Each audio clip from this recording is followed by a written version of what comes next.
और आज इस्लाम दुश्मन ताकतें ये चाहती हैं कि किसी तरह इनके दिलों से इस्लामी हमीयत को और नबी की मोहब्बत को निकाल दिया जाए। और जब नबी की मोहब्बत दिल से निकल गई तो फिर कोई सरमाया हमारे पास ऐसा नहीं है जिसके ज़रिए हम कामयाब हो सकें। आज नबी के नाम पर फिल्में बनाई जा रही हैं, मूवियाँ बनाई जा रही हैं, और जब कार्टून बनाए जा रहे हैं, जब इंसान नबी का कार्टून देखेगा तो जब नबी का तस्करा होगा उसके दिमाग में वो कार्टून वाला फोटो जाएगा।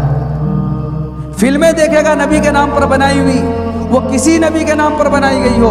देखते हैं लोग सवाल करते हैं हमसे कि मूसा अलैहिस्सलाम के नाम पर फिल्म बनाई गई, यूसुफ अलैहिस्सलाम के नाम पर फिल्म बनाई गई, क्या देखना जायज़ है? नहीं है, बिल्कुल ना जायज़ है।